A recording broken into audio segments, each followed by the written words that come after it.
सूरज और किरण एक दूसरे से बेहद प्यार करते थे। वह दोनों ही कॉलेज में एक साथ पढ़ाई कर रहे थे और दोनों का अब कॉलेज में एक साथ पढ़ाई का आखिरी साल ही बचा हुआ था।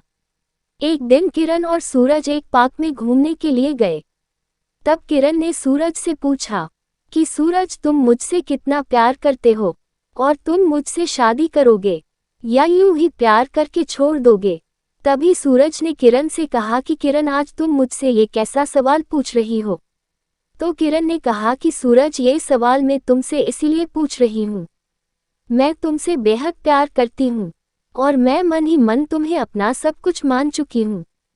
और अगर तुमने मुझे कभी छोड़ भी दिया तो भी मैं तुम्हें भूल नहीं पाऊंगी। कहते ही किरण की आंखों में आंसू आ गए। किरण को इस तरह रोते देख सूरज ने सबसे पहले उसके आंसू पोंछे और फिर किरण को अपनी बाहों में ले लिया और फिर उससे ये कहा कि पगली, मैंने तुम्हें छोड़ने के लिए थोड़ी प्यार किया है। हमारा प्यार तो 7 जन्मों तक रहेगा और मैं जल्द ही अपने घर वालों के साथ तुम्हारे पिताजी से तुम्हारा हाथ मांगने जरूर आऊंगा।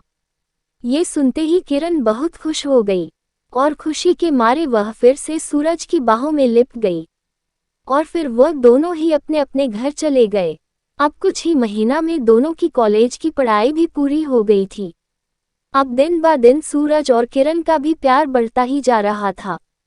एक दिन सूरज किरण से फोन करके कहता है कि किरण, आज मैं अपने माता पिता के साथ तुम्हारे घर आ रहा हूँ, तुम्हारे और मेरे रिश्ते के लिए। ये बात सुनकर किरण बहुत ही खुश होकर सूरज से कहती है, सूरज, आज तो तुमने मुझे सरप्राइज ही कर दिया। तुम जल्दी आ जाओ और मैं जल्द ही तैयार हो जाती हूँ। करीब 1 घंटे में ही सूरज और उसके माता पिता किरण के घर पहुँच जाते हैं। लेकिन जब सूरज किरण के घर पहुँचता है तो वह क्या देखता है कि किरण का तो इतना बड़ा घर था और वह मन ही मन ये सोचता है कि शायद किरण के पिताजी बहुत ही अमीर है, लेकिन हमारा परिवार तो इनके आगे कुछ भी नहीं। तभी सूरज ने किरण के घर की बेल बजाई। बेल बजते ही किरण समझ जाती है कि सूरज आ गया और वह अपने नौकर को ना कहकर खुद ही दरवाजा खोलने चली जाती है और सूरज और उसके परिवार का स्वागत करती है और उन्हें अंदर लेकर जाती है। अंदर जाते ही सूरज के माता पिता इतने बड़े घर को देखकर यह सोचते हैं कि पता नहीं किरण के पिताजी यह रिश्ता करेंगे या नहीं। तभी अचानक किरण के पिताजी भी आ जाते हैं और सभी के लिए नाश्ता पानी मंगवाते हैं। तो तभी सूरज के पिताजी ने सूरज के लिए किरण के पिताजी से किरण का हाथ मांग लिया। तो किरण के पिताजी ने सूरज से पूछा कि बेटा, तुम काम क्या करते हो? तब सूरज ने बड़े ही प्यार से कहा कि अंकल जी, मैंने रेलवे में बड़ी पोस्ट पर फॉर्म भर रखा है और मैंने उसके पेपर भी दे दिए हैं और बस अब रिजल्ट आना ही बाकी है। तभी किरण के पिताजी ने फिर यह पूछा कि उसे रेलवे की पोस्ट पर तुम्हारी सैलरी कितनी होगी? तो सूरज ने कहा कि अंकल जी, यही कोई 30,000 के आसपास होगी। ये सुनते ही किरण के पिताजी ने सूरज से बहुत ही गुस्से में कहा कि तुम्हें पता है कि 30,000 तो मेरी बेटी 10 दिन में खर्च कर देती है और तुम्हें शायद ये भी पता होगा कि मेरी बेटी किरण हर हफ्ते 8 से 10,000 की तो बाहर शॉपिंग करके ही खर्च कर देती है। ये सुनते ही सूरज के पिताजी ने भी गुस्से में किरण के पिताजी से यह कह दिया कि शायद आपको इस धन दौलत पर बहुत ही ज्यादा घमंड है। रखिए अपनी धन दौलत अपने पास और अपनी बेटी की शादी किसी करोड़पति लड़के से करवाना। तभी वह अपने बेटे सूरज का हाथ पकड़कर कहते हैं कि चलो बेटा, हम तेरा रिश्ता कहीं और करवा देंगे। तभी सूरज किरण के पिताजी के आगे हाथ जोड़कर कहता है कि अंकल जी, मैं आपकी बेटी से बहुत प्यार करता हूँ और किरण भी मुझसे बहुत प्यार करती है, तो प्लीज़ आप इस रिश्ते के लिए मान जाइए और आपसे मैं वादा करता हूँ कि मैं आपकी बेटी को ज़रा भी दुखी नहीं रखूँगा। यह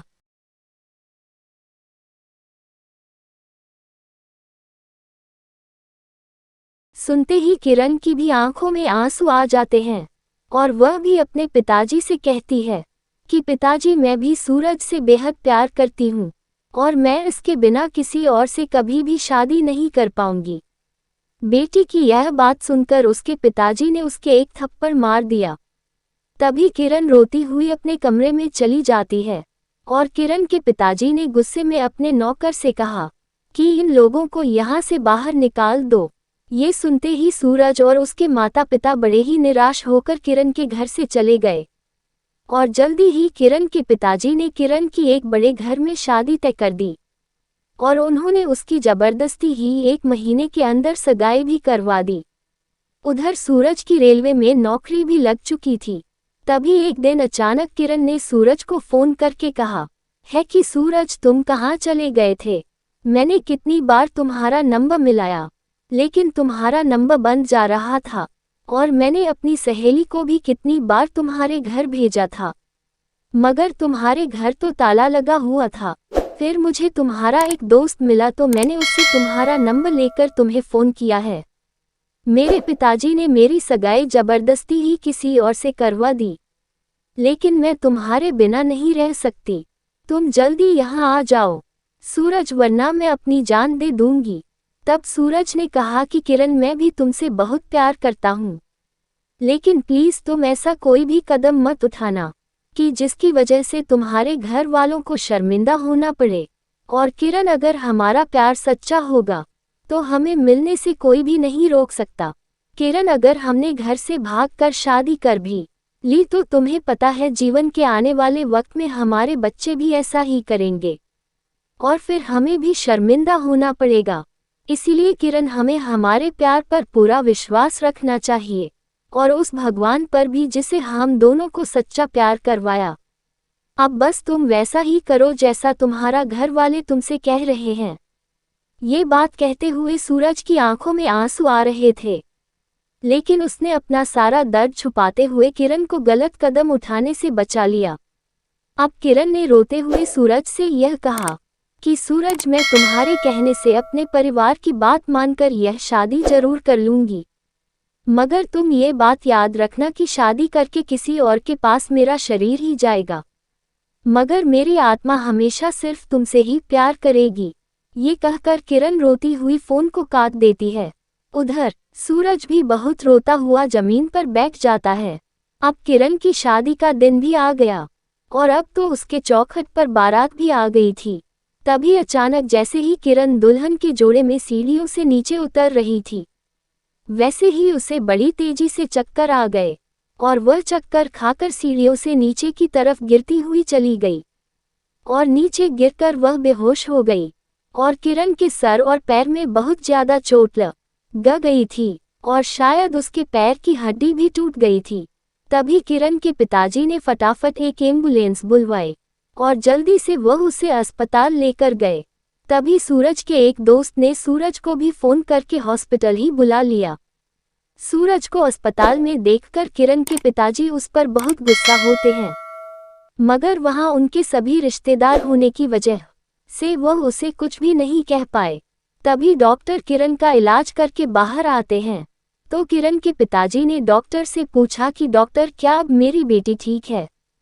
तब डॉक्टर कहता है कि उनके पैर की हड्डी कुछ ज्यादा ही टूट गई, इसलिए हमने उसका छोटा सा ऑपरेशन कर दिया है और अब शायद उसका पैर हल्का सा टेढ़ा भी रहेगा। ये कहकर डॉक्टर वहां से चला जाता है। तब किरण के पैर के बारे में सुनकर किरण के होने वाले ससुर ने उसी वक्त किरण से अपने बेटे की शादी के लिए बिल्कुल ही मना कर दिया। तभी किरण के पिताजी उसके आगे हाथ जोड़कर कहते हैं कि समधी जी, आप इस शादी के लिए कैसे मना कर सकते हैं? हमारी सारी तैयारियां हो चुकी है और आप इन वक्त पर इस शादी के लिए मना कर रहे हैं। कृपया समधी जी हमारी इज्जत को समझिए।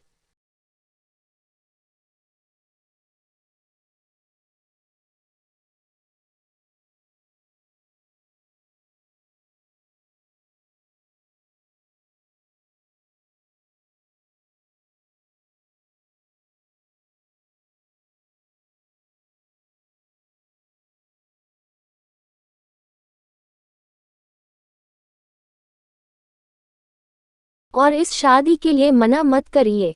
आप चाहे तो मुझे 10 से 15 लाख रुपए और ले लीजिए मगर मेरी बेटी को अपना लीजिए और मैं कुछ भी करके अपनी किरण का पैर बिल्कुल ठीक करवा दूंगा। तभी दूल्हे का बाप किरण के पिताजी का हाथ हटाते हुए गुस्से में कहता है कि तुम्हारी औकात ही क्या है मेरे सामने? तुम मेरे बेटे को क्या 10 से 15 लाख रुपयों में खरीदना चाहते हो? तुम्हें पता भी है 10 से 15 लाख तो मेरा बेटा यूं ही खर्च कर देता है।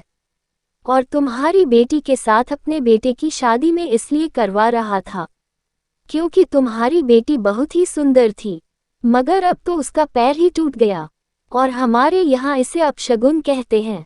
इसलिए मैं अभी के अभी तुम्हारी बेटी के साथ अपने बेटे का रिश्ता पूरी तरह तोड़ता हूँ। ये कहता हुआ वो अपने बेटे और पूरी बारात को वापस लेकर चला जाता है। और इस बात से दुखी होकर किरण के पिताजी हॉस्पिटल में ही बहुत रोने लग जाते हैं और उन्हें वह सारी बात याद आ जाती है जो उन्होंने सूरज के पिताजी से कही थी और उनकी बहुत बेइज्जती भी की थी। उसी तरह आज उनकी भी बेइज्जती ही हो गई और पैसा भी धरा का धरा ही रह गया।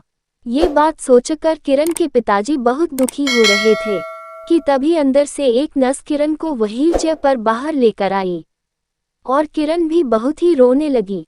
तभी किरण के पिताजी ने रोते हुए किरण से कहा कि बेटी, अभी अभी तेरे होने वाले ससुर ने ये रिश्ता तोड़ दिया है।